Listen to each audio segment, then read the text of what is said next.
These are the Philips Fidelio X2s, and they might just be the best set of headphones you can buy for under $300 US. Now, I don't claim to be an audio expert by any means, but I'm going to share with you my first impressions of the X2s after having them for about a week, and review what I love and also don't love about them. I'll mostly be comparing the X2s to the Sennheiser HD600s and the HiFiMan HE400S, as these are two headphones that are in the same price range, and I had the chance to spend some time demoing them before I finally decided on the X2s. So, starting off, in the box the headphones are presented beautifully and come with a nice long 3m braided cable with a 3.5mm headphone jack on both ends. This cable is detachable and only connects to the left ear cup, which is pretty neat. You also get a 1/4" adapter and a cable management clip that can help shorten the cable. If you're like me and you don't need the extended cable length, then this little clip is a lifesaver. Now, let's talk about the build quality. You wouldn't be mistaken for thinking that these headphones are worth at least $1,000. The build quality on these are absolutely second to none. They feel rigid and solid, and there's no cheap plastic, springs or pleather anywhere. There were definitely no corners cut when it came to building these, none at all. Compared to the HE400S and the HD600s, these are built like a tank.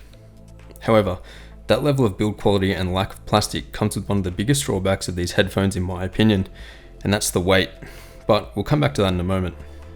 The ear cushions are soft, breathable and extremely comfortable. So far, I've been wearing these for around 6 to 8 hours a day, and not once did I feel like my ears were overheating or that I needed to take them off to cool down. The clamping force is present but not overpowering like some say about the HD600s. The suspension headband and the clamping force of the headphone work together to provide a nice comfortable balance where your head is not being squeezed but also not being entirely rested on. Every time I put these headphones on, I'm reminded of how comfortable they are. They seriously are a pleasure to wear.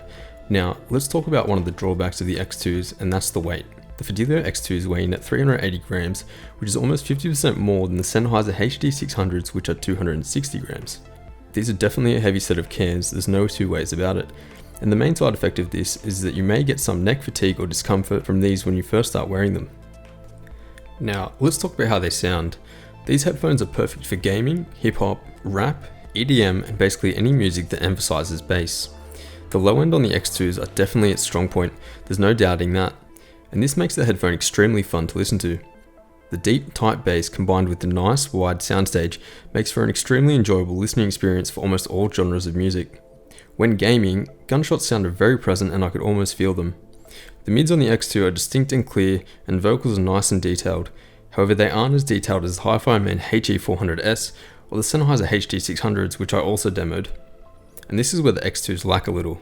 The HE400S and the HD600s definitely feel a little bit more like a faster headphone with more separation and detail in the mid to high end. So if you value intricately detailed vocals, you may want to pick up the HD600s or a planar magnetic headphone over the X2s. However, although the X2s fall behind the HD600s when it comes to detail in the mid and high end, they still do incredibly well. In Battlefield 1, I could hear the mud sloshing underneath my enemy's boots. I could hear the desperation in my allies' voices when they're trying to escape mustard gas. When driving a land ship, you can feel every squeak and rattle of the tread, you can hear the engine with immense detail, and you feel as if you were there sitting in the cabin. You also don't need an amp to power the X2s as they have a low impedance of 30 ohms, meaning that you can power them directly from your phone, MP3 player or computer.